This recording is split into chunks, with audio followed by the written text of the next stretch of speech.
आज है दिनांक 3 जनवरी 2023 और प्रभु की मौज से आज हम सीतामढ़ी के सोनार में काफिला लेकर आए हुए हैं। काफिले का 41वां दिन है और यहाँ पर प्रेमी जन खड़े हुए हैं सोनार में। बाहर ही आरती वंदन हो रहा है। अब देखते हैं काफिला कहाँ जाता है।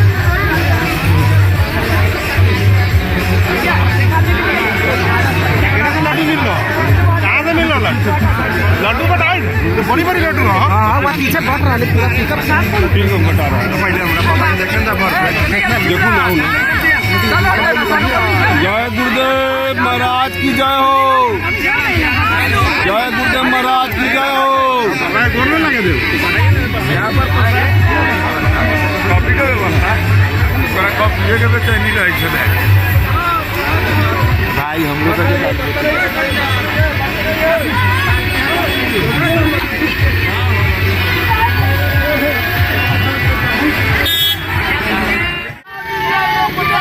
तो सोनार के गेट में स्वामी जी महाराज अब प्रवेश कर रहे हैं। देख लीजिए, बहुत भव्य गेट बनाया गया है, बिल्कुल सतगुरु धाम जैसा।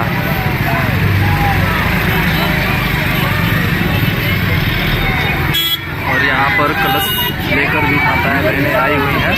देखिए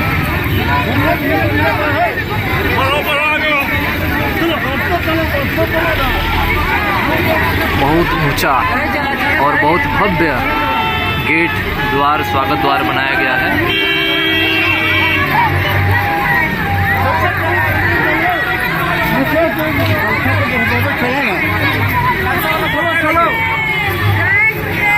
जय गुरुदेव। बढ़ते रहिए सब आदमी बढ़ते रहिए।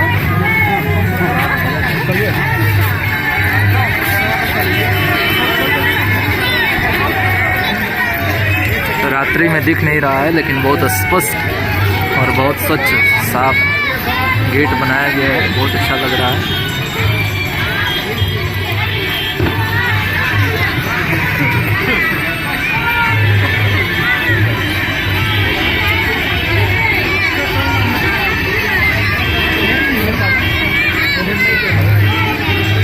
मनीष भाई, मनीष भैया, मनीष भैया पर्दा और सरकार दीजिए उधर।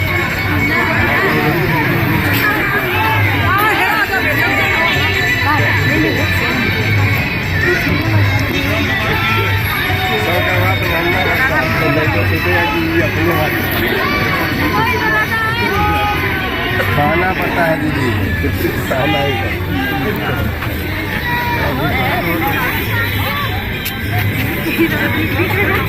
आप दर्शन बुआ सब तू सब साइड हो जाए दर्शन करें।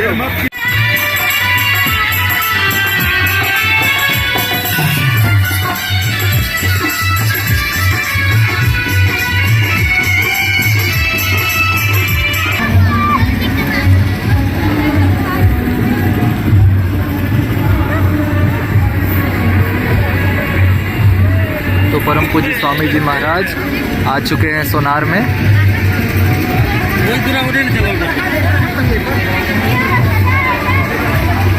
गुरु परिवार सीतामढ़ी जिला संगत रीगा बिहार।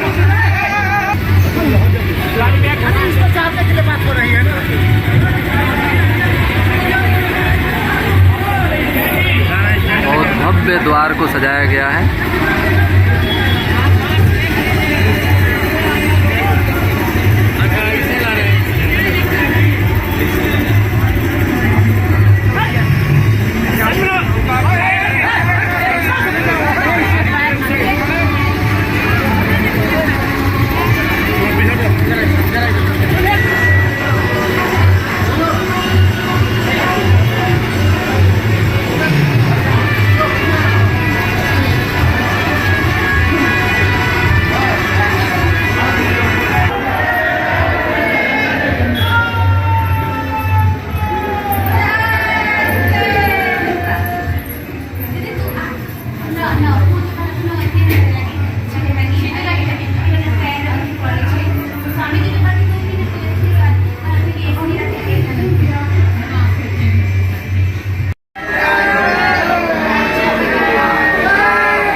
पीछे रहो।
आनंद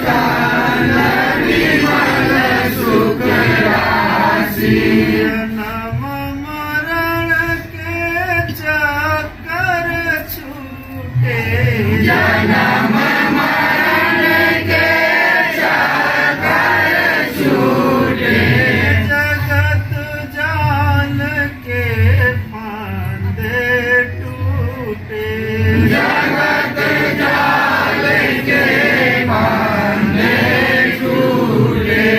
मूर्ति बनी सतगुरु की दासी, सूरत बनी सतगुरु की दासी। आरती सतगुरु जय अविनाशी, आरती सतगुरु जय अविनाशी। आनंद कंद विमल सुख राशि, आनंद कंद विमल सुख राशि। माया जाल काल वरुणी जय, माया जाल काल वरुणी जय। सतगुरु चरण शरण मोहिनी जय, सतगुरु चरण शरण मोहिनी जय। दर्शन अपना हरदम दीजे, दर्शन अपना हरदम दीजे। दया करो दुर्धाम के वासी, दया करो दुर्धाम के वासी। आरती सतगुरु जय अविनाशी, आरती सतगुरु जय अविनाशी। आनंद कंद विमल सुख राशि, आनंद कंद विमल सुख राशि। जय गुरुदेव, कोटि करु वंदना,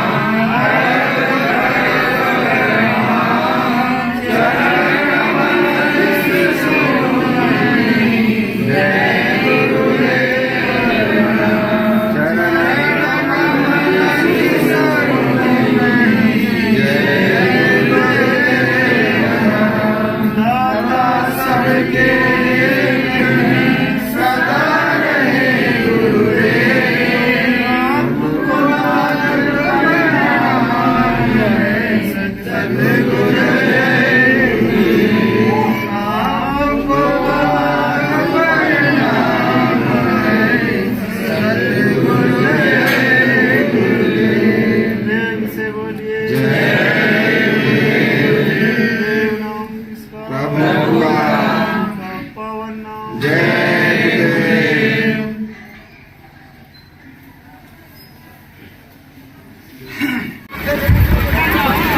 तो परम पूज्य स्वामी जी महाराज दिनांक 3 जनवरी 2023 का सत्संग शाम 7:24 पर आ रहे हैं देने सोनार जिला सीतामढ़ी में।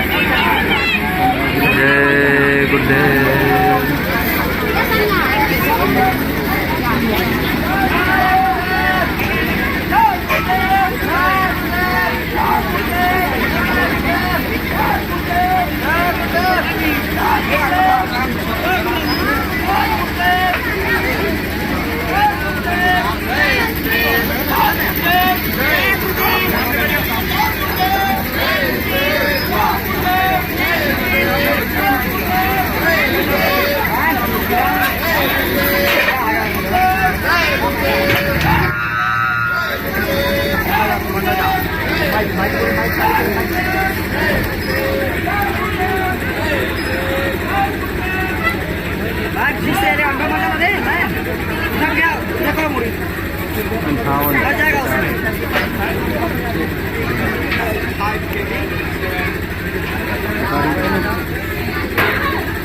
चल रहा है।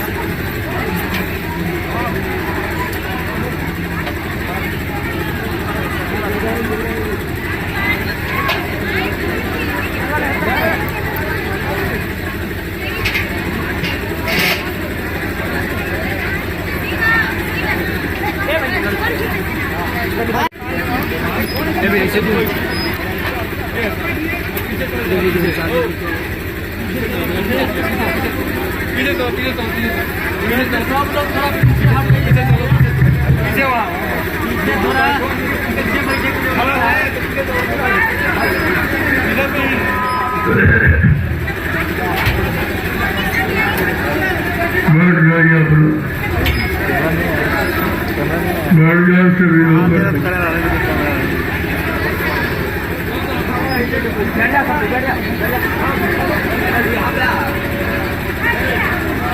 देखो सत्संग में तो बैठ के सुनना चाहिए, रूबरू फेस टू फेस, तो आपकी समझ में आएगा कि सत्संग क्या है। सत्संग कोई कथा वार्ता का नाम नहीं है, और सत्संग कोई भाषण की प्रचन का काम नहीं है, और सत्संग कोई मनोरंजन नहीं। अभी तक आपने कथा वार्ताएं सुनी जो पिछले युग की, सतयुग की, त्रेता की, द्वापर, उनको अपने समय का कलयुग का संदेश नहीं मिला। जब कलयुग में संत पधारे तो उन्होंने जीवों के आत्म कल्याण के लिए सत्संग जारी किया। अन्य युगों में आपको शुभ कर्म सिखाए गए, पूजा करो, पाठ करो, तीर्थ करो, व्रत करो, हवन जप, गंगा स्नान, ये शुभ कर्म जो शरीर इंद्रियों से किए जाते। जब शरीर इंद्रियों से करोगे तो शरीर इंद्रियों को लाभ मिलेगा, और आत्मा से करोगे तो आत्मा को लाभ मिलेगा। बिल्कुल सीधा सिद्धांत, जिससे करोगे उसको लाभ मिलेगा। तो आपने आत्मा से तो कोई कर्म किया नहीं, क्योंकि आत्मा के बारे में कोई जानकारी किसी ने दी नहीं। तो जब कलयुग में संत महापुरुष आए तब उन्होंने आत्मा का जिक्र किया। ये जानते ही नहीं आत्मा क्या है, किधर से आई, कैसे आई, और ये मनुष्य शरीर में है, दोनों आंखों के मध्य भाग में कैसे बैठ गई, ये किसी को नहीं मिला। इसीलिए जो महापुरुषों ने कहा कि ही बदरिया पाप की बरस रहे अंगार, संत न आते जगत में तुझे मरता संसार। अगर संत महापुरुषों का आगमन इस कलयुग में न हुआ होता तो जीवात्माओं को कभी घर जाने का मौका नहीं मिलता, क्योंकि ये रात किसी के पास नहीं। आत्मा परमात्मा के मिलन का ये भेद किसी को मालूम नहीं है। ये तो आकर के संतों ने यहाँ रास्ता खोला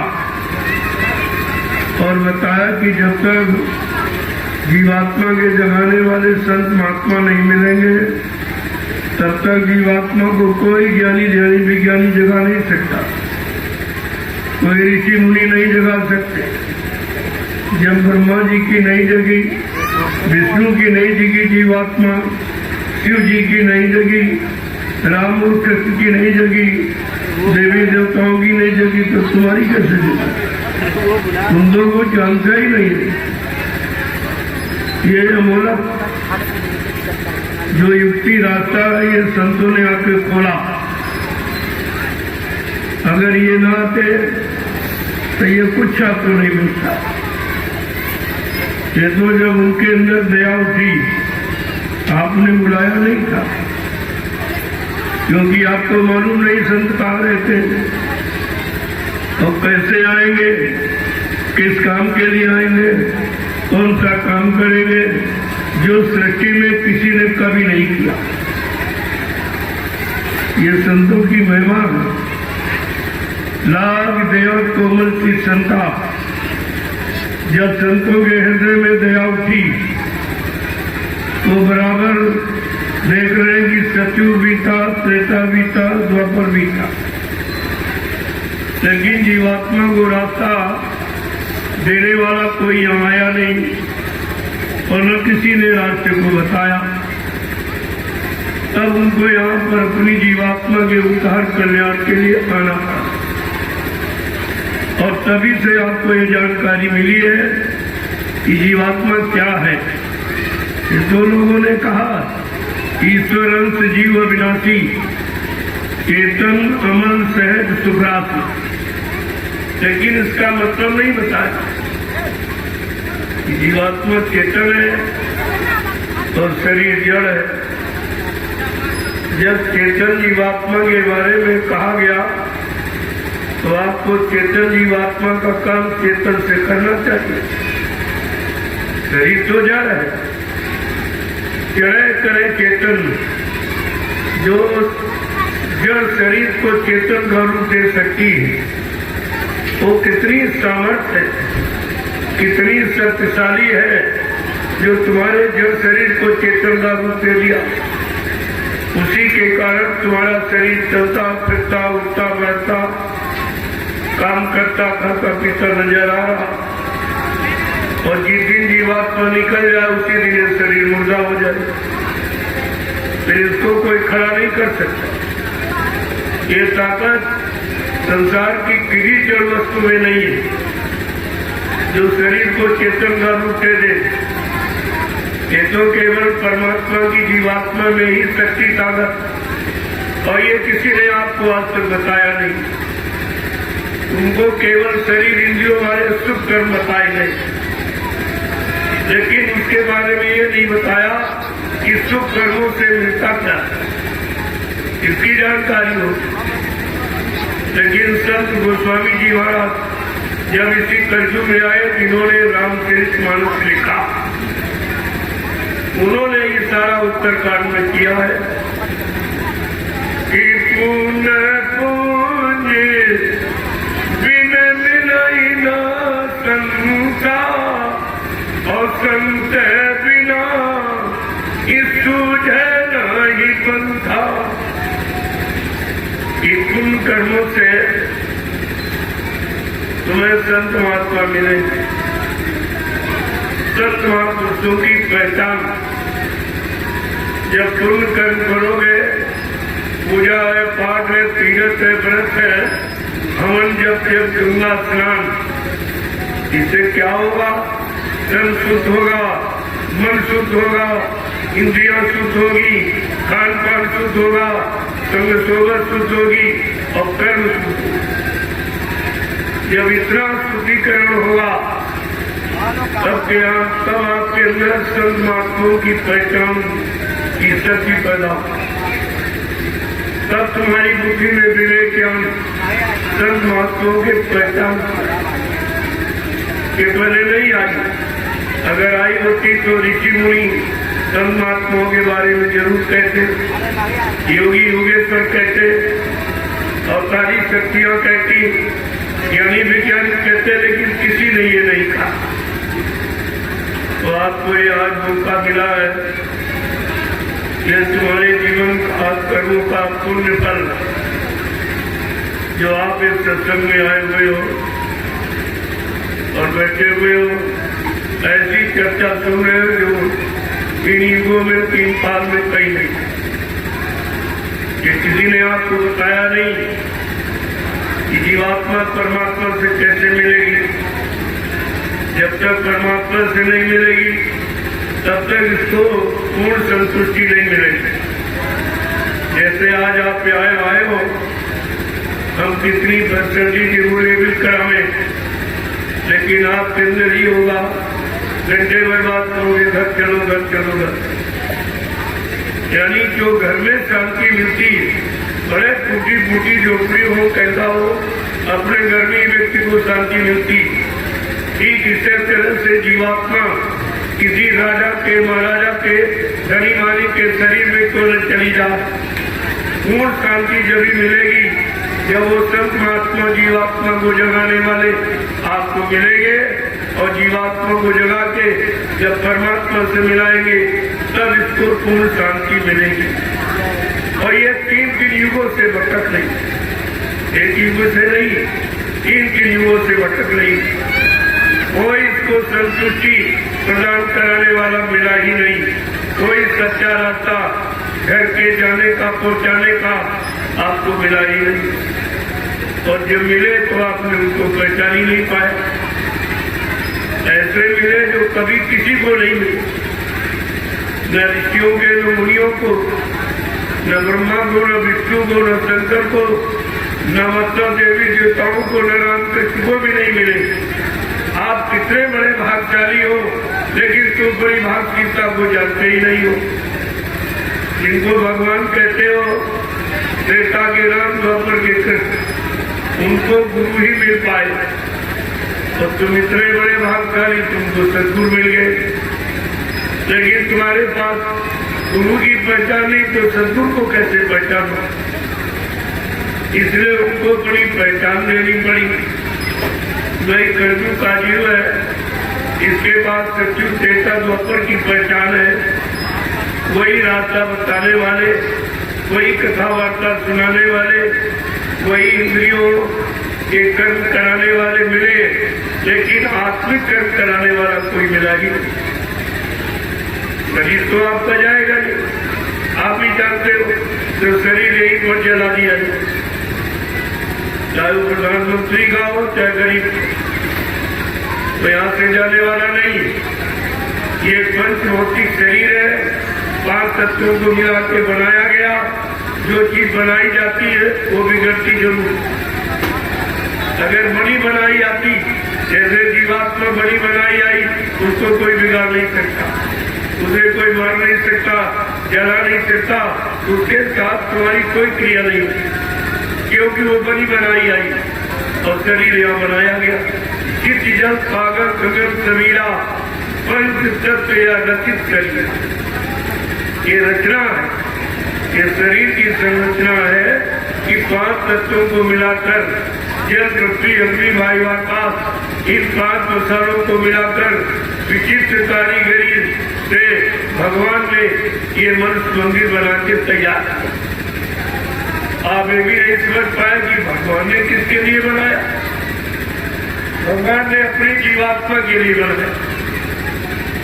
ये शरीर जीवात्मा के रहने का मकान, अपनी जीवात्मा के लिए परमात्मा ने ये मनुष्य मंदिर बनाया। लेकिन तुम ये बात समझ नहीं पाए और तुमको किसी ने बताया नहीं, तो समझने लगे कि खाने कमाने के लिए मिला, यानी आहार, निद्रा, भय, मित्र, खाना, पीना, सोना, कमाना, मन मुक्त त्याग करना, हाल औलाद बच्चे पैदा करना, इसके अलावा तुमने आज तक इस मानव जीवन का सच्चा अर्थ नहीं समझ पाए, क्योंकि इसके अलावा कोई जानकारी रहा ही नहीं। सब यहीं तक सीमित रहे, खाने कमाने तक। राजा बन गए, गरीबानी बन गए, गरीब अमीर बन गए, कर्मानुसार, ये तो सब होता है। लेकिन जीवात्मा को जगाने वाले संत महात्मा आपको नहीं मिले, तो ये मृत्यु लोग आपका छूटा नहीं। अभी कब तक ये आप इसी में पड़े रहोगे, क्योंकि मृत्यु लोग से यानी छुड़ाने वाले आए तो आपने उनको पहचाना नहीं। अगर पहचान लेते कि वो हमारे लिए आए हैं, हमारी जीवात्मा को काल माया के देश से निकाल कर उसको सच्चे घर पहुंचाने के लिए आए, तो आप उनका साथ कभी नहीं। लेकिन आपने पहचान नहीं कर पाई। तुम तो समझते कि हमारे जैसे हाथ पैर नाक कान मुंह वाले आ गए, बस यही आपकी भूल। ऐसे लिखा यही है कि जब जब प्रबंधन मनुष्य शरीर जब आएंगे तो मनुष्य शरीर में आएंगे। हरे कृपा दिन सज्जन पीड़ा, लेकिन वो कृपा निधि है, सब पर दया करने वाले, सब पर मेहरबानी करने वाले, सबके कष्टों को निवारण करने वाले, उनका कृपा निधि नाम। ये विशेषता सब नाम के साथ क्यों जोड़ी गई? आप विशेषण जानते ही नहीं हो विशेषता कहाँ से जानते। यही तो जानकारी कराने के लिए संत महापुरुष आए और उनको जानकारी ये देनी पड़ी। लेकिन कितने लोग जानकार बन पाए?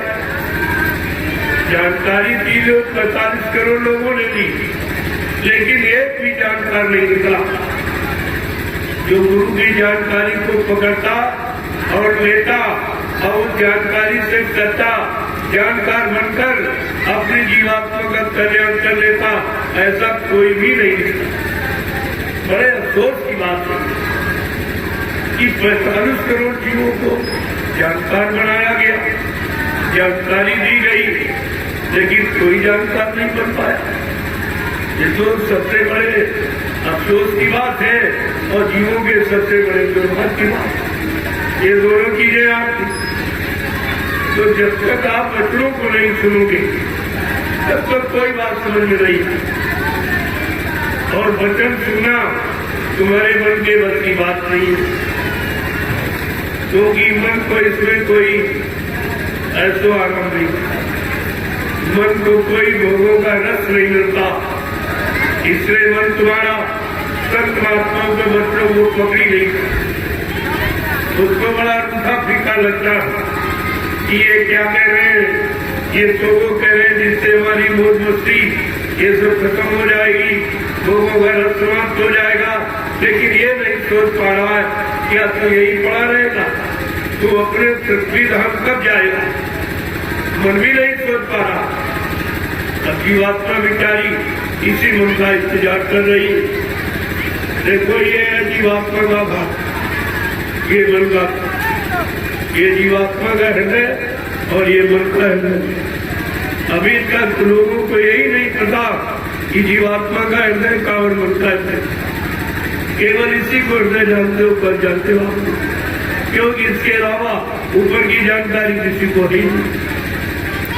2 आंख 2 कान 2 नाक नीचे गुदा इंद्रिय, इसके अलावा क्या जानते?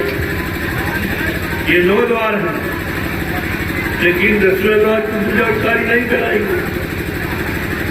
जब तक 10वां द्वार नहीं खुलेगा, 10वें द्वार पर मन नहीं पहुंचेगा, तब तक ये बात को जाएगी नहीं।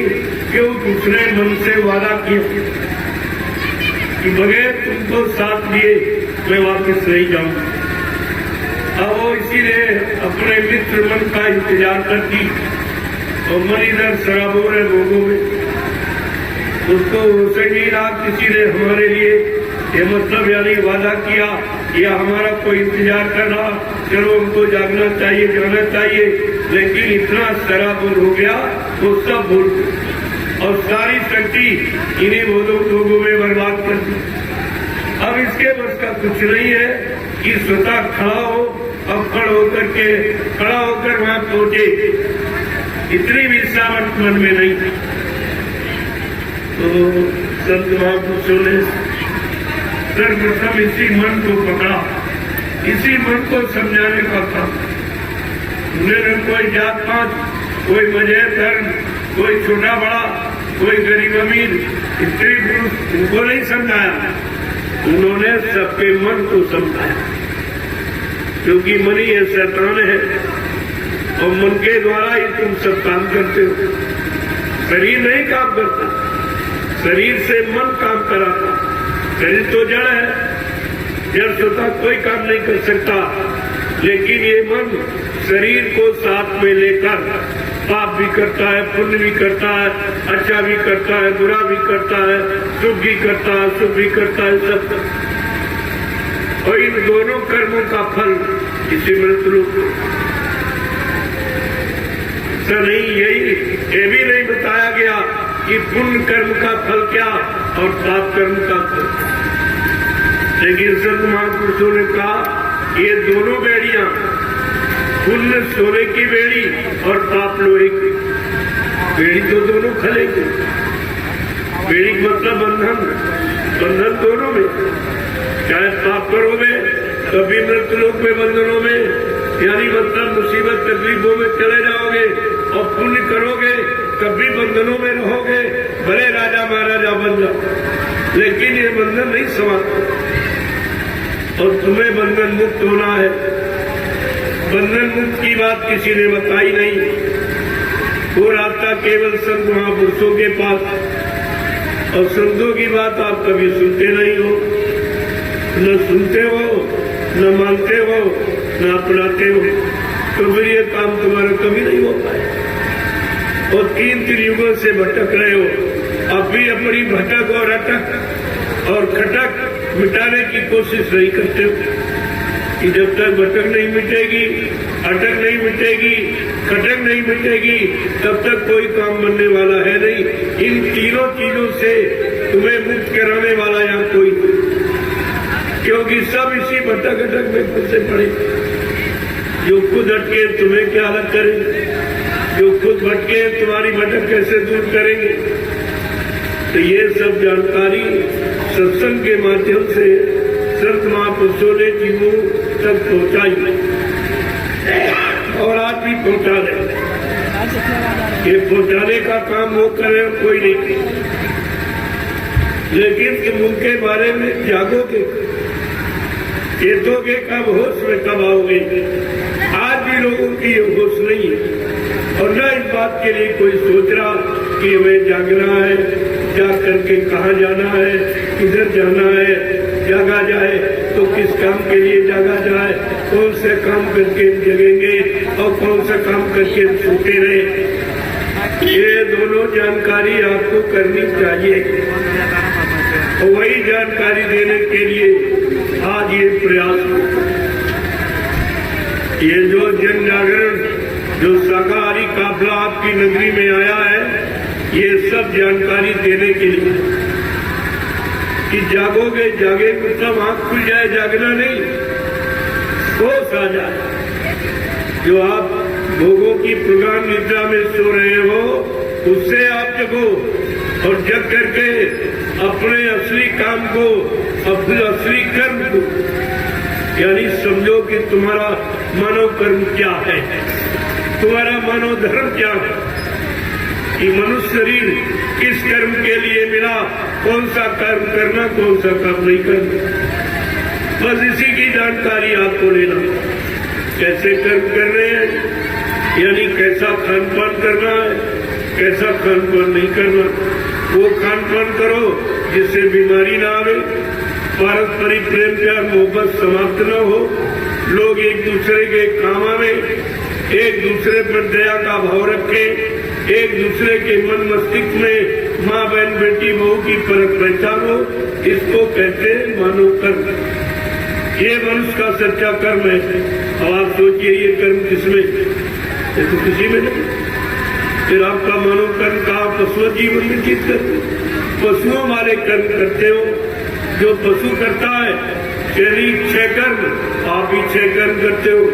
खाना पीना सोना और कमाना और मन मूत्र त्याग करना, औलाद बच्चे पैदा करना, ये पशु पक्षी कीड़े मकोड़े सब करते और वही तुम करते। तो तुम्हारे में और पशुओं पक्षियों में अंतर है। इस अंतर के बारे में कभी सोचा है? नहीं, क्योंकि किसी ने सोच पैदा ही नहीं की। तो आप सोचोगे, और सोचा कब जाता है जब कोई अच्छी सोच पैदा कराने वाले मिलेंगे। सोच कैसे उत्पन्न होती है? अच्छे खान पान से उत्पन्न होती। जब अच्छे खान पान करोगे तो अच्छी सोच होगी, और अच्छे कर्म करोगे तो तुम्हारा सब कुछ अच्छा हो। जो तुम अच्छा सोचते हो, अच्छा परिवार मिले, अच्छे पत्नी मिली, अच्छा पति मिले, अच्छे बच्चे मिले, अच्छी खेती दुकान दफ्तर बिजली व्यापार हमारा अच्छा हो, और ये सब चाहते हो आप अच्छा हो। लेकिन कभी ये सोचते हो कि अच्छा कर्म भी हम करें? जब आपको ये बताया कि ये भारत देश कर्म प्रधान देश, ये जात प्रधान धर्म प्रधान देश नहीं, कर्म प्रधान देश। और उसके बारे में किसी ने बताया नहीं कि कर्म प्रधान है तो मानव को कौन से कर्म करने चाहिए।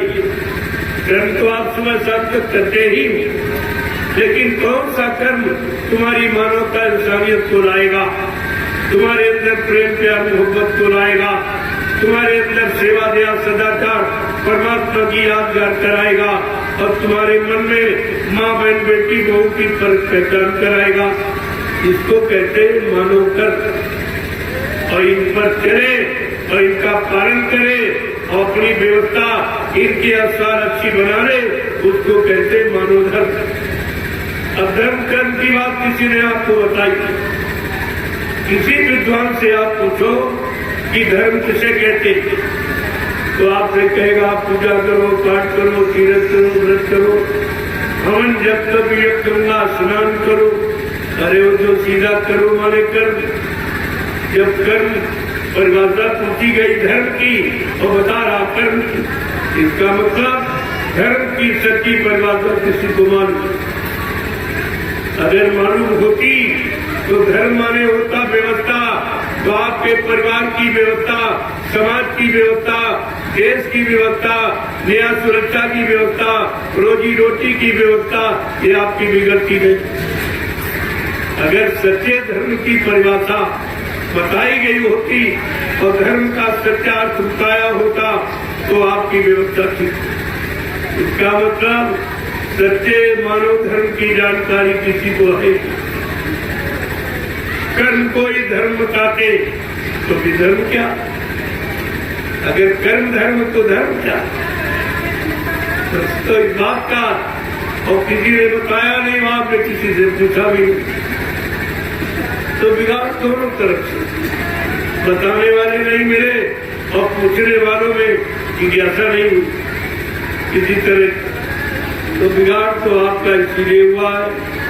अब इस बिगड़े माहौल को कोई ठीक नहीं कर सकता और जिन पर आपने जिम्मेदारी डाली उन्होंने आपका कोई काम ठीक नहीं किया।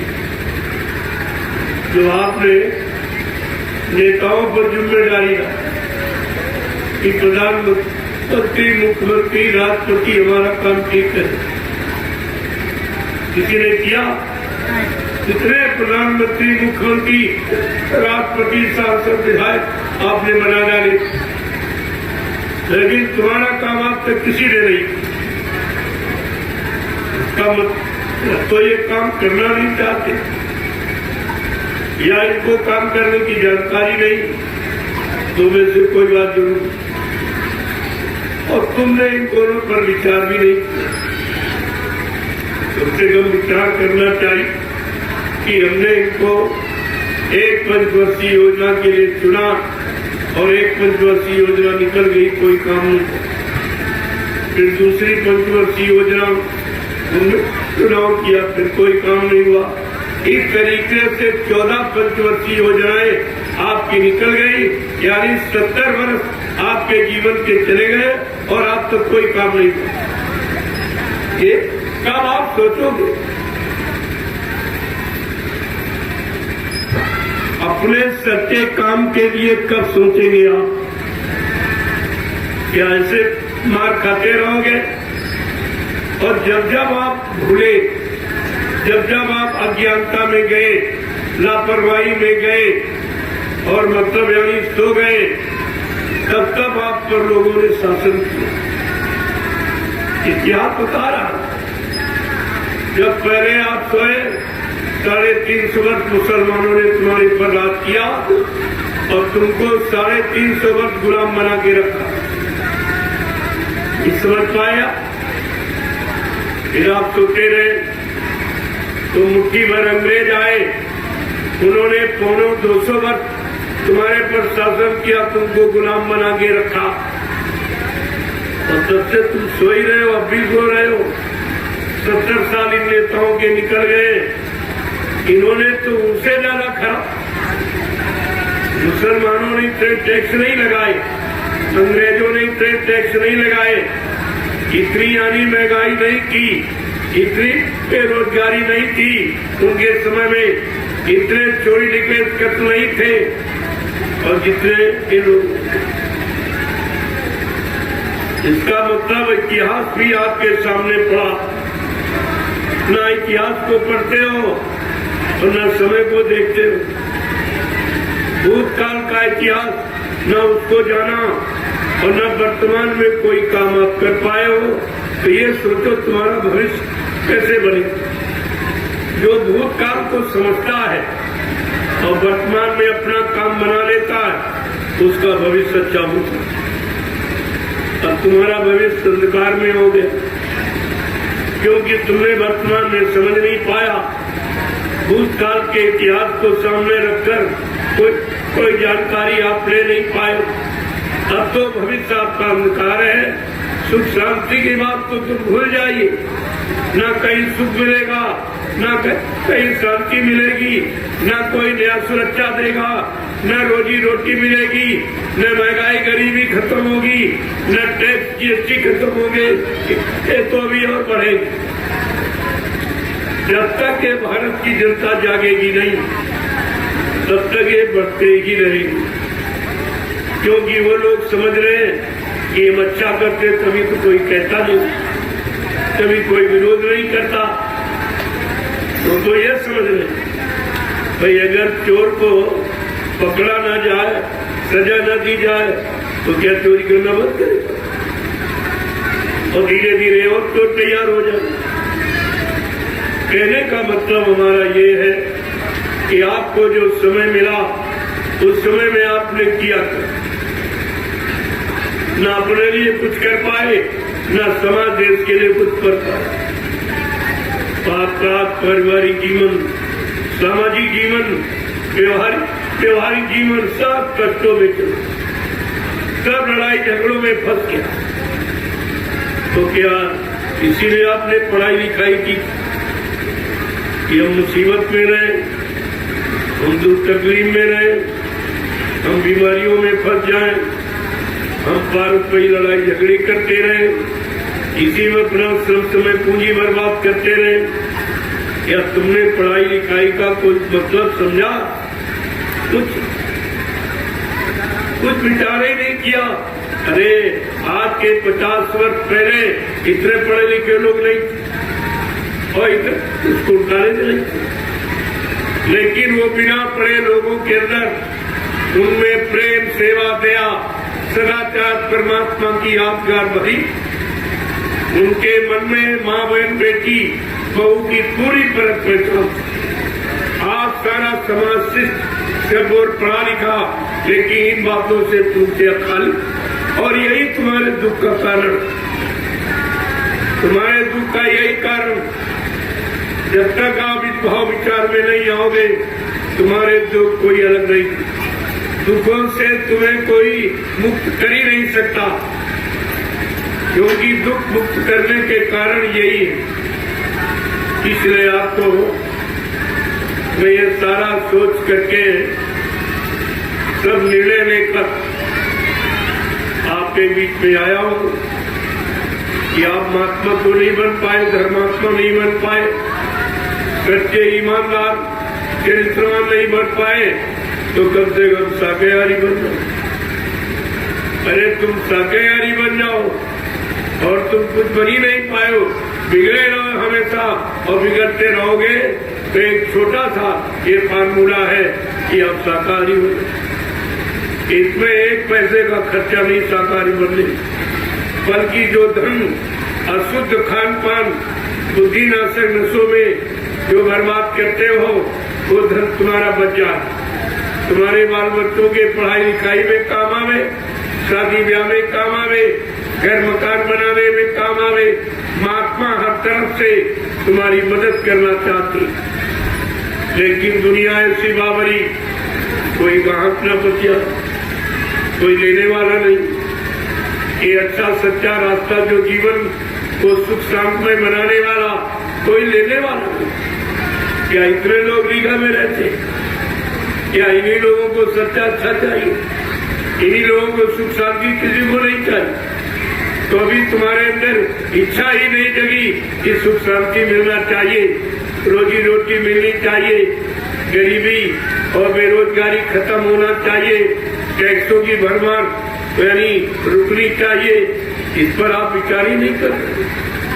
एक तो कोई कहने वाला नहीं, बताने वाला नहीं, आपको इन मुसीबतों से दूर करने वाला नहीं, और संत महात्मा तैयार हुए तो तुम उनकी सुनते नहीं, तो फिर काम कैसे? काम दो ही तरीकों से होता, या स्वयं आप सक्षम हो खुद करने, या जो कर रहा हो उसको सहयोग करें, तीसरा कोई तरीका नहीं। और दो में से तुम्हारे पास एक भी तरीका, ना तुम सक्षम हो और जो कर रहा हो उसका काम तुम्हें दिखाई नहीं देता, तुम समझ ही नहीं पा रहे हो कि हमारे लिए कोई आवाज लगा रहा, हमारे सुख शांति के लिए कह रहा, हमें लाभ देने के लिए कुछ कह रहा, हमारे सुधार की बात कह रहा, आगे आने वाले खराब समय से हमें बचाने के लिए कह रहा। इस पर तो अभी आप विचार नहीं करते, लेकिन आगे का समय बहुत खराब, ये मैं आपको बताने आया हूं। उस खराब समय से बचने का तुम्हारे पास कोई इंतजाम नहीं। जो तुम अहंकार में, गरुड़ गुमान घमंड में ये सोच रहे हो मेरे पास रहने के लिए मकान है, बंगला है, कोठी है, फ्लैट है, खाने के लिए घर में रोटी है, और मतलब यानी पैदा करने के लिए खेती, दुकान, दफ्तर, बिजली, व्यापार, मजदूरी है, सहयोग के लिए पत्नी, बाल बच्चे, परिवार है, तुम्हें ये नहीं मालूम ये कुदरत के एक झटके में समाप्त हो जाए।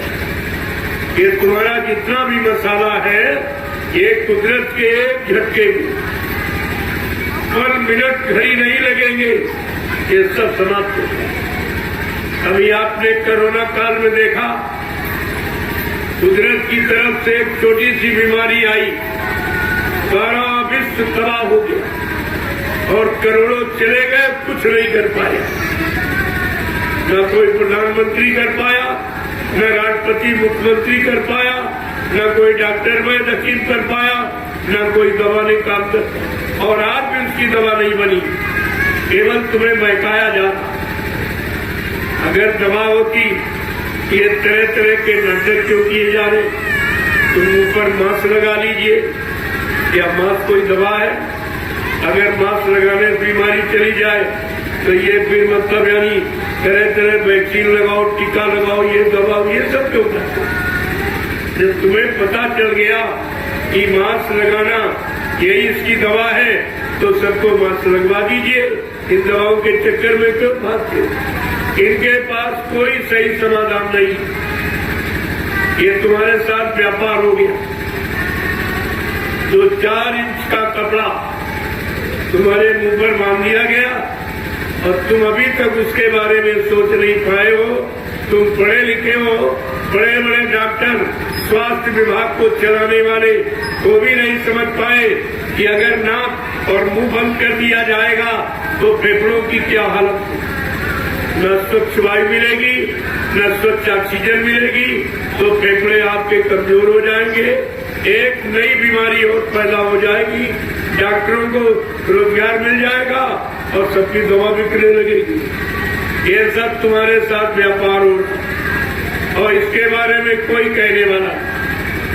किसी नेता ने कहा कि अरे जो जिम्मेदार है तुम्हारे, जिनको जिम्मेदारी आपने सौंपी है, किसी ने आप कोई बताया?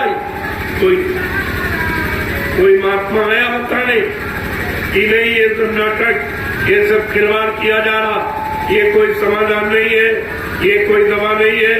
इनको यही नहीं पता कि कोरोना किसे कहते।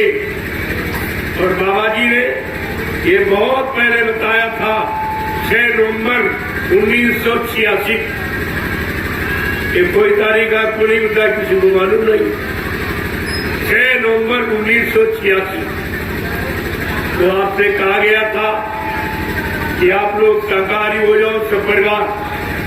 कुदरत आपके कार्य कारनामों से नाराज हो गई। जो आपने मारकाट, हिंसा, चोरी, कत्लेआम, व्यभिचार, कुत्ता, झूठ, छल, कपट, बेईमानी की, इससे कुदरत तक नाराज, और वो नाराजगी में एक बीमारी भेजेगी। बीमारी का जो तुमने कभी सुना पड़ा नहीं होगा। बाबा जी ने बीमारी का नाम कहा था, बच्चा उस बीमारी का नाम कोरोना। कोरोना क्या क्या न करो तो बीमारी नहीं आएगी, अगर नहीं करो तो आ जाएगी। कोरोना का मतलब यही है। उन्होंने कहा अंडे मत खाना, अंडा मुर्गी का मासिक धर्म है। इतना गंदा मासिक धर्म में घर में पत्नी होती तो उसके हाथ का भोजन नहीं करते हो, उसको छूते नहीं हो कि रोग बीमारी लग जाएगी। इतनी गंदगी। आज कितने आमतौर से सब नौजवान, सब पढ़ा लिखा उसी मुर्गी के मासिक धर्म को खा रहा, तो बीमारी नहीं, क्या स्वस्थ हो जाओगे? क्या तुम स्वस्थ हो जाओगे जब गंदगी खाओगे और गंदे कर्म करोगे? क्योंकि गंदगी से गंदे भाव पैदा होते, गंदे कर्म करने की भावना बनती है, जिज्ञासा बनती है, उसी कर्म तुम्हारा मन भागेगा। तो ये बताओ, तुम्हारा जीवन अशांत। आज यही कारण है, जितनी सब्जी नहीं बिकती उतने अंडे बिक रहे हैं, तो कोई इस पर कुछ नहीं। अरे धार्मिक देश कहते हो, भगवान राम की धर्म भूमि है, भगवान कृष्ण की कर्म भूमि है, संतों फकीरों की योग भूमि है, और उस पर ये कौन से रामायण गीता भागवत कुरान बाइबल में लिखा हुआ कोई मठ मंदिर गिरजाघर गुरुद्वारे आपको ही कुछ बता रहे हैं?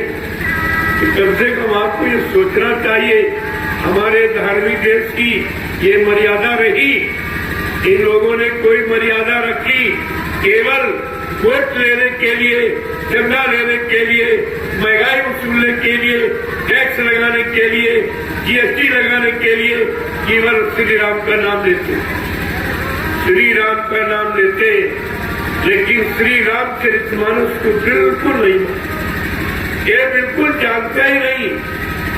रामचरितमानस क्या कहती है कि जासुराज प्रिय प्रजा दुखारी और सूर्य पावा से नरक अधिकारी। रामचरितमानस क्या करी?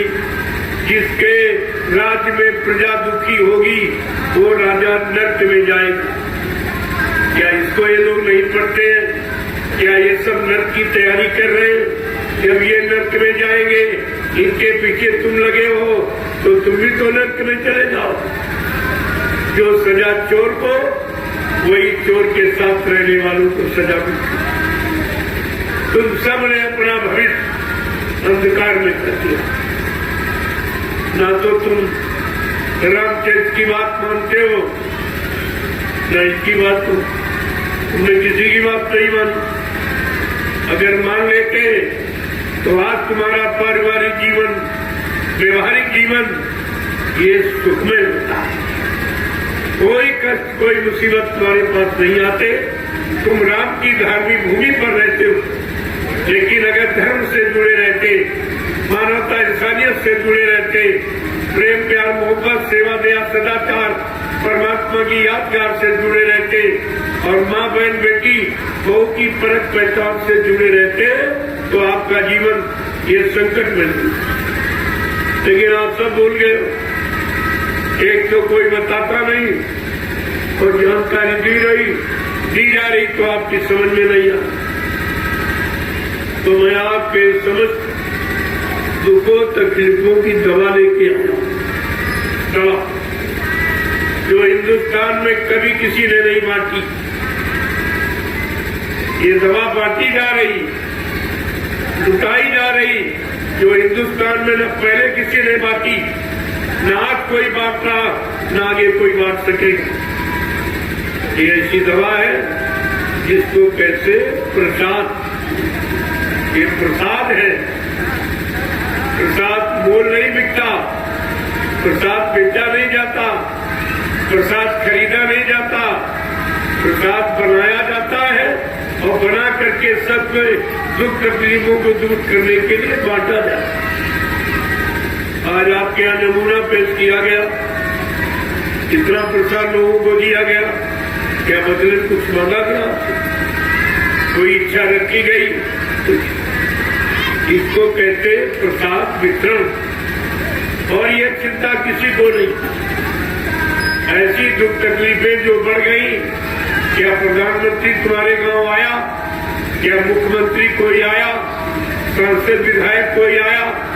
जिनको आपने वोट दिया, उन्होंने आपको सुख शांति देने का वादा किया, आज ये भयानक बीमारी जो आई थी न उसमें किसी ने मदद की और आगे इससे बड़ी आने वाली उसमें भी कोई मददगार ही नहीं, कोई बताने वाला नहीं, कोई जानकार नहीं कि कौन सी बीमारी आ रही। ये केवल संत महात्मा ही जानते, वो त्रिकालदर्शी होते, भूत भविष्य वर्तमान के जानकार, वो आपको बता रहे हैं और बता ही नहीं रहे। आपके दुख तकलीफों बीमारियों को दूर करने के लिए साथ में दवा लेके आए और दवा मुफ्त में पूरे हिंदुस्तान। मैं इस दवा को लेकर जो महाप्रसाद है इसको लेकर मैं 88 ज्यादतियों की तपोभूमि नैमिषारण्य से चला, उत्तर प्रदेश के कई जिलों से होता प्रसाद बांटता हुआ मैं बनारस में इसी तरह का सत्संग किया, लोगों को जानकारी दी, वहीं से प्रसाद वितरण करता हुआ मैं झारखंड पहुंचा।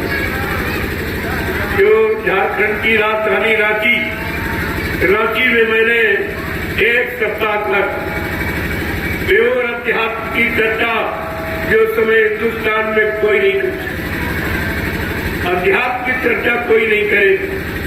अध्यात्म लोगों को सुख शांति प्रदान करने वाला, अध्यात्म बदले में लेता नहीं देता है, और भौतिकवाद लेता है देता नहीं कुछ। ये दोनों में अंतर है, भौतिक और अध्यात्म में यही फर्क कि भौतिक आपको बगैर पैसे कोई देगा नहीं और अध्यात्म लुटाया जाता है।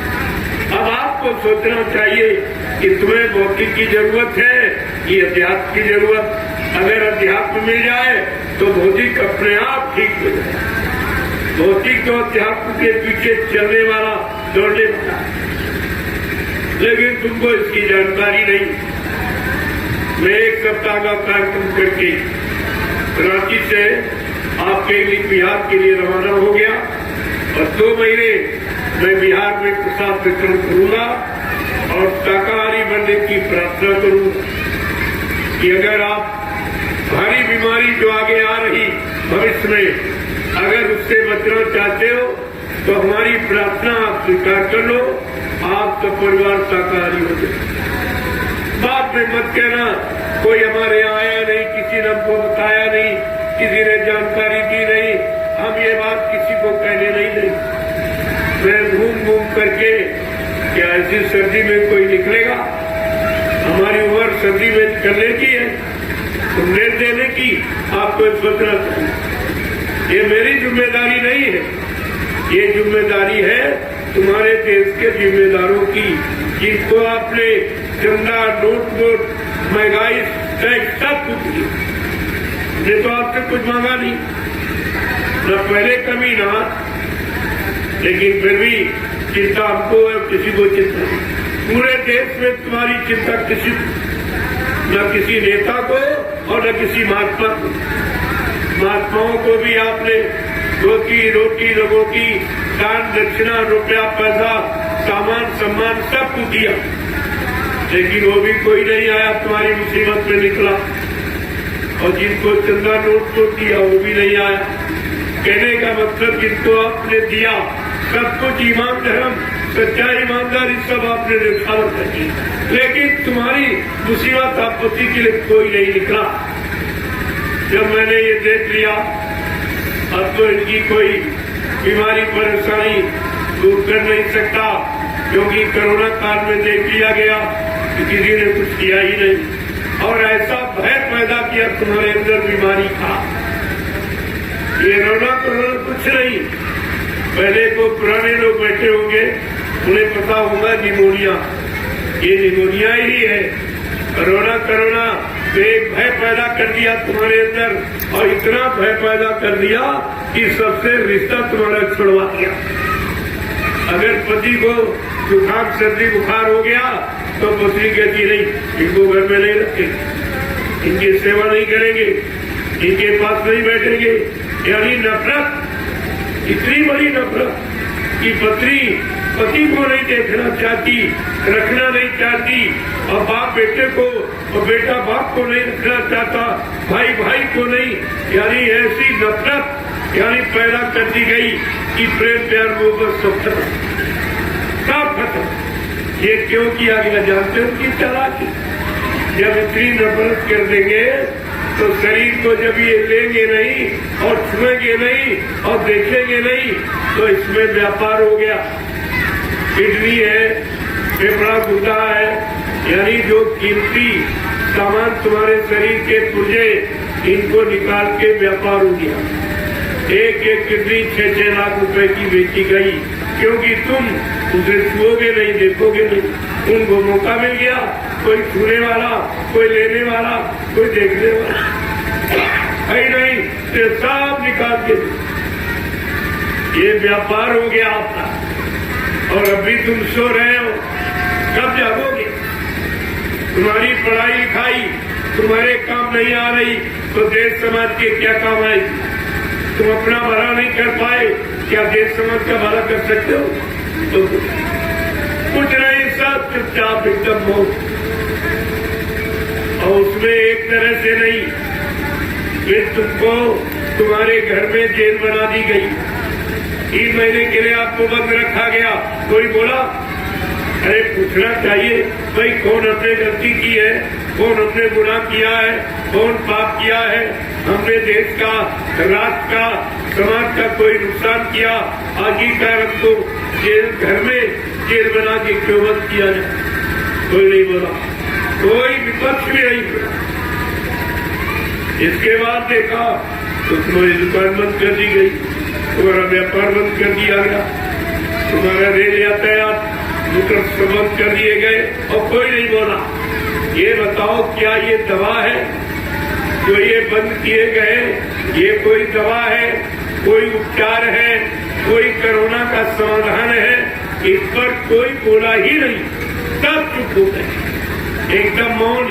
यही मौन तुम्हारा उस समय हुआ तो मुसलमानों ने 350 वर्ष तुम्हारे पर राज किया, और यही मौनी तुम साथ गए तो मुट्ठी भर अंग्रेज आए और उन्होंने पूरे 200 वर्ष तुम्हारे पर राज किया, गुलाम बना के रखा, और वही मौनी आज साधे हो तो ये सब तुम्हारे पर राज किया।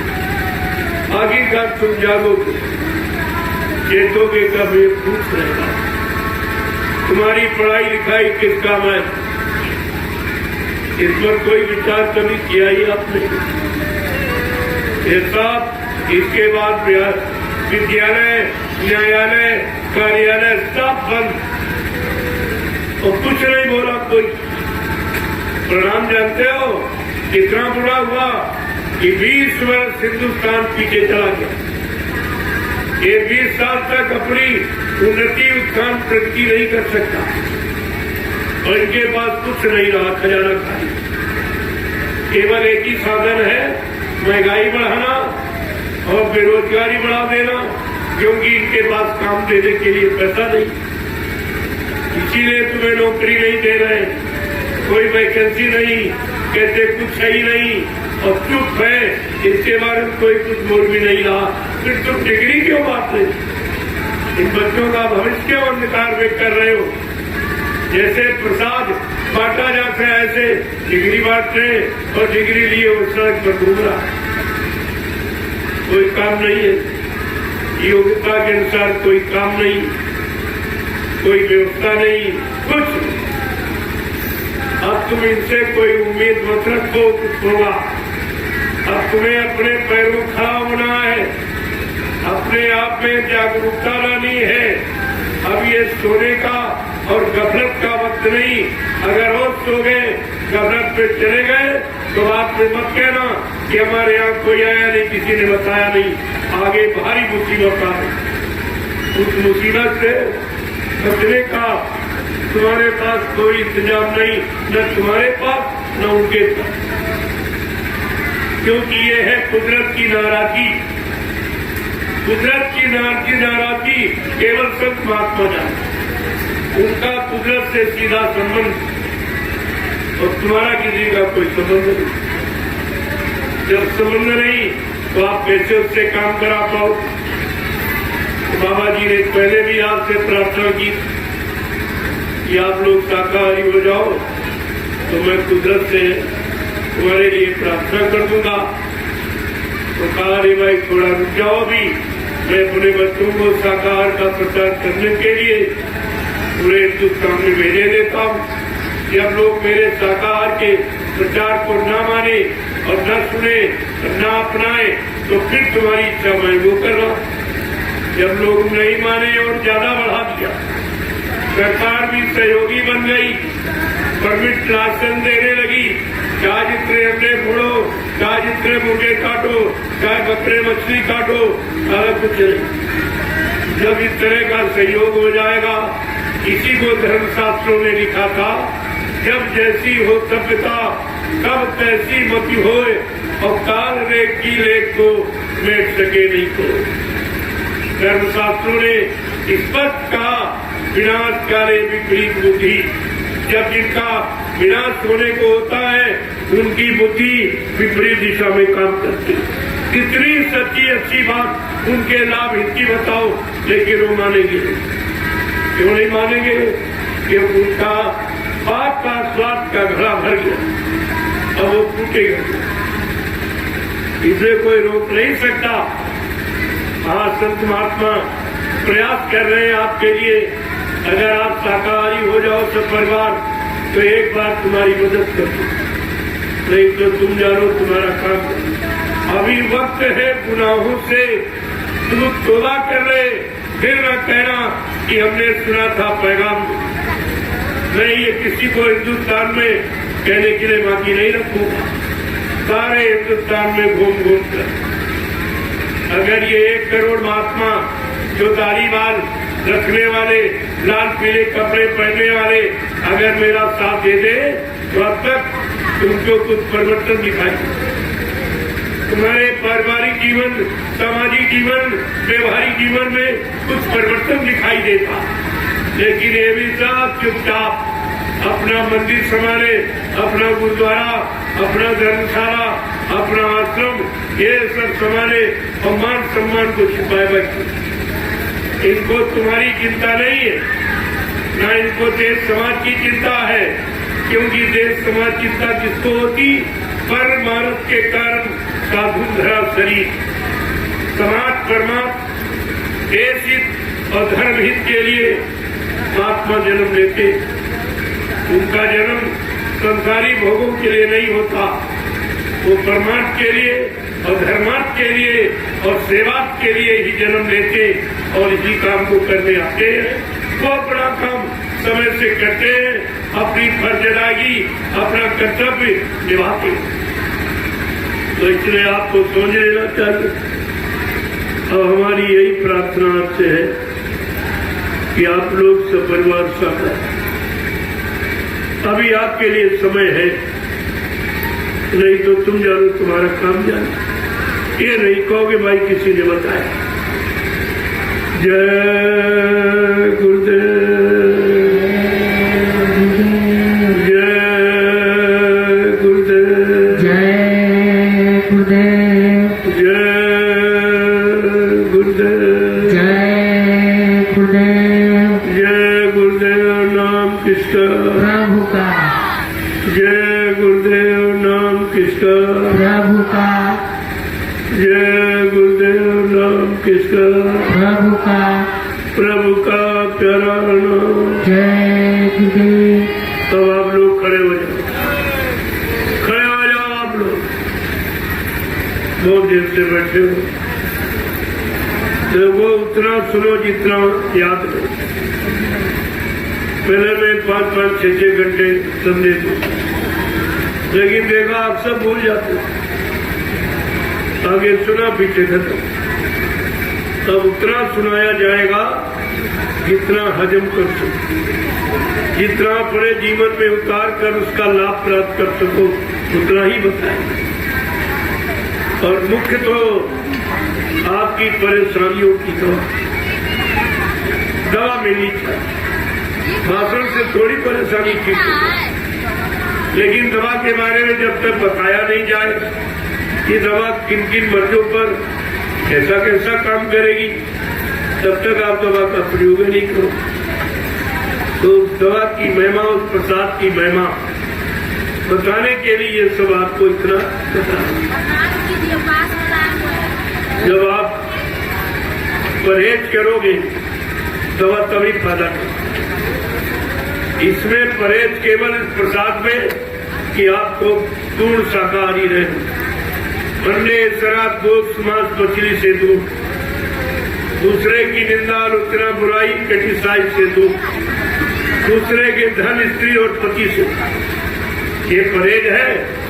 अगर आप परहेज करना सीख जाए, मैं दावे के साथ आपके बीच में कहे जा रहा हूँ, ये जय गुरुदेव नाम और ये महाप्रसाद दोनों आपका पूरे जीवन में हर वक्त काम है। जो कोई नहीं काम कर सकता वो ये नाम का।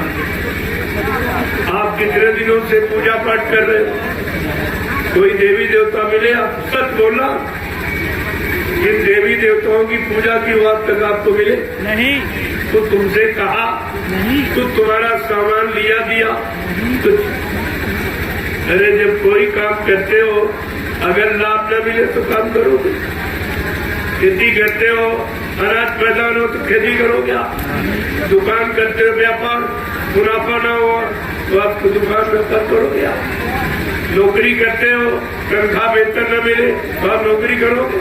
लेकिन ये पूजा पाठ तुम्हारी कैसी जो कुछ नहीं मिला और 3 युगों से जुटे पड़े, न देवी मिली न देवता मिला न भगवान मिला न भूखा न बात, तो सीताराम चिल्ला रहे और एक बार भी नहीं आएंगे, न इनको मिले न कभी मिलेंगे, क्योंकि सीताराम को गए लाखों बरस हुए।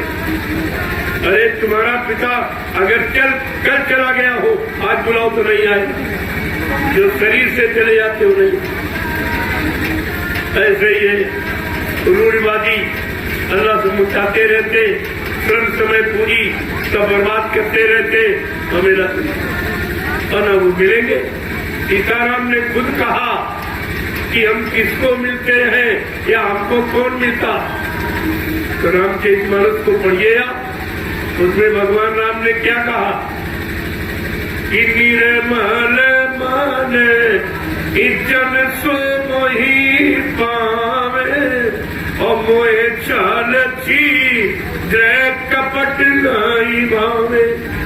बड़े साफ शब्दों में कहते मुझे कौन पाता है, कहा ब्राह्मण क्षत्रिय वैश्य कहते थे, मंदिर बनाने वाला कहते, सीताराम राधे श्याम कहने वाला कहते नहीं, जिसका मन निर्मल पाक साफ पवित्र हो मैं उसको मिलता।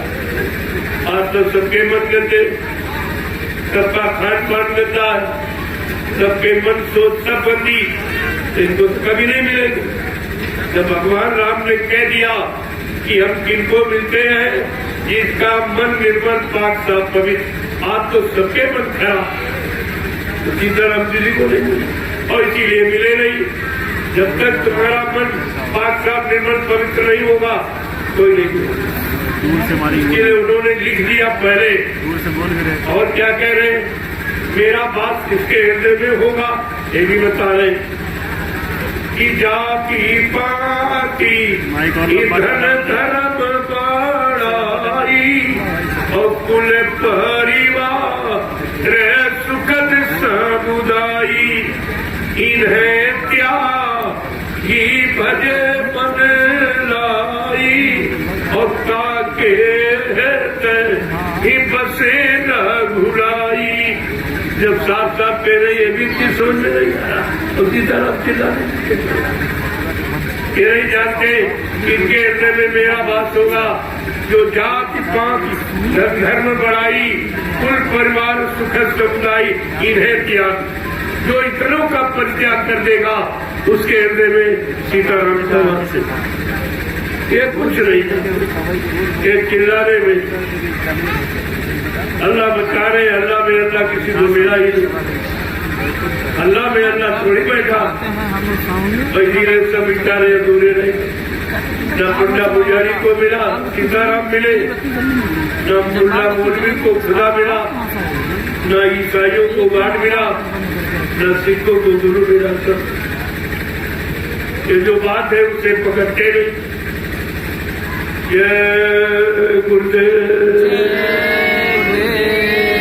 जय गुरुदेव, जय गुरुदेव, जय गुरुदेव। नाम किसका? प्रभु का।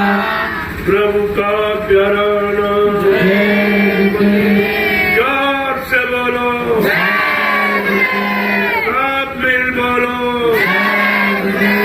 बोलना होगा, अभी से बोलो, मिटेंगे, शांति मिलेंगे, सबके दाता, सबके मालिक, प्रेम से बोले, ये नाम नहीं इंसान का, ये काम नहीं इंसान का। देखो नाम अपना पूरा पढ़ते थे। हर युग में नया पुरुष नए नाम को लाया। अगर एक ही नाम रहता तो सज्जू में हरि नाम आया तो वही बना रहता। फिर त्रेता में राम नाम क्यों आया? अगर राम नाम ही सच्चा तो द्वापर में कृष्ण नाम क्यों आया? ये तो प्रमाण है कि हर युग में नया पुरुष नए नाम को लाए। उस युग के लोग जब उस नाम को लेंगे उनको लाभ, लेकिन यहाँ तो किसी को पता ही नहीं। ये तो अलग दुखी दरबार है। जगन्नाथपुरी अल्लाह काते मच गई अदाधुंद, यहाँ अदाधुंद बची हुई। इन बेचारों को न कुछ पता है, न कुछ मालूम, न कोई मिला, न कोई लाभ मिला और नुकसान होता चला जा रहा। हानि बराबर हो रही, बीमारियां बराबर बढ़ रही। तो ये सब कहाँ चले गए? तुम्हारी पूजा पाठ कहाँ चली गई? कोई काम तो नहीं आया, क्योंकि समय की यानी समय का डॉक्टर, समय का मास्टर, समय का आचार्य पूरी ही आपकी मदद करेगी। आए थे बहुत अच्छे, लेकिन वो चले गए, उनसे आपका काम नहीं। आपको अपने समय की थी। ये कलयुग के जीवों के लिए ये देवगुरु नाम प्रभु का, सारी सत्ता प्रभु की, यहाँ से लेकर सतलोक से मृतलोक तक सारी सत्ता प्रभु की है। आज वो प्रभु नाम लेकर स्वयं मानव चोला धारण करके मृतलोक मंडल में आया है, सबको सुख शांति देने के लिए। लेकिन अभी लोग इस समझ में नहीं आए। जय गुरुदेव। अब आप लोग महाप्रसाद ले लीजिए, जो आपको किसी ने कभी नहीं दिया। इस तरह दरवाजे सड़कों पर गलियों में आवाज लगाकर किसी ने प्रसाद बांटा नहीं। ये सृष्टि का पहला दिन, सृष्टि के प्रथम महापुरुष जिन्होंने आपके लिए, आपकी हमदर्दी के लिए, आपकी चिंता को दूर करने के लिए ये कदम उठाया गया। अब आप इसको ले लीजिए, अच्छा रहेगा। जय गुरुदेव। जय गुरुदेव।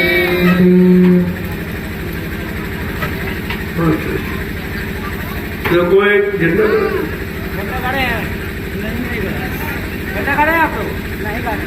तो वो कई कार्यक्रम रखो, जय गुरु प्रभु नाम का झंडा करो, तो तुमको नाम की सत्यता का प्रमाण मिल जाएगा। हिंदुस्तान में कितने झंडे हैं, तमाम राजनीतिक पार्टियों के पास झंडे, तमाम मंदिर मस्जिदों में झंडे लगे, लेकिन कोई झंडा ये काम नहीं करेगा तो जय गुरु प्रभु नाम का झंडा काम। जब इस झंडे की परिक्रमा करोगे तो आप पे भूत प्रेत उतर जाएंगे, आपकी बीमारी परेशानी कम हो जाएगी। इस झंडे का प्रमाण है ये। कोई झंडा ये काम नहीं कर सकता किसी का, यही तो सच्चाई है। इसको आपको गा देना चाहिए। जहाँ कहीं कार्यक्रम होता है तो क्षेत्र के लोगों को ये लाभ मिलना चाहिए, और आपने नहीं किया तो क्षेत्र के लोग लाभ से बचे थे। चलो कहीं दूसरी जगह कार्यक्रम होगा, वहां पहुंच जाइए आप झंडे की तरफ। ये झंडा बड़े बड़े था, लेकिन शाकाहारी रहोगे तो से नहीं। ये ध्यान रखना, ये परहेज है, बगैर परहेज के दवा नहीं काम करती। जब आप शाकाहारी रहोगे ये झंडा आपका पूरा। जय गुरुदेव।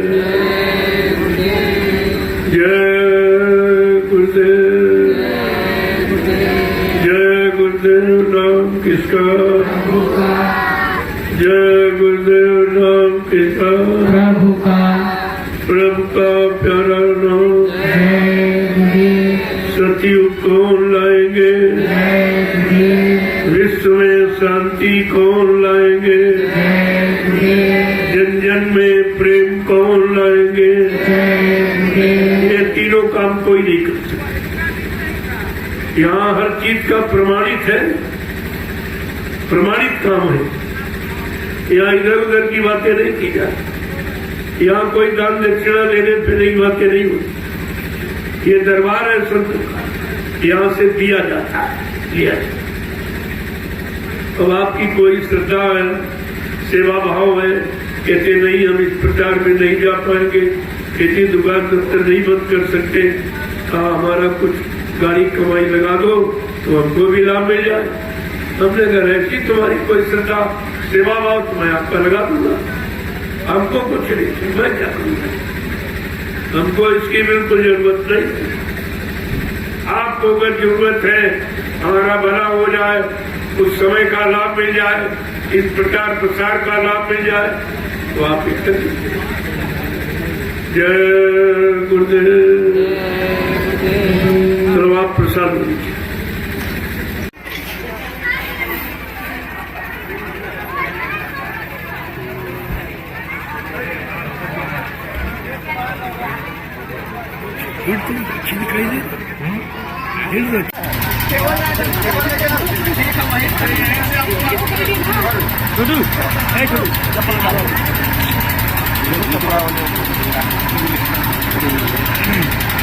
जय गुरुदेव।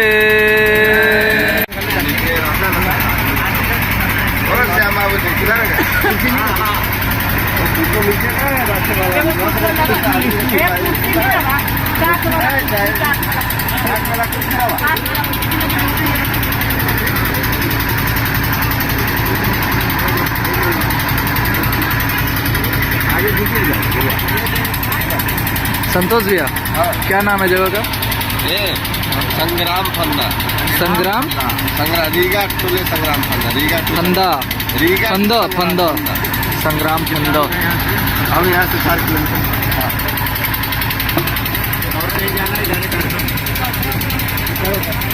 अच्छा, तब ये करके ऊपर लाभ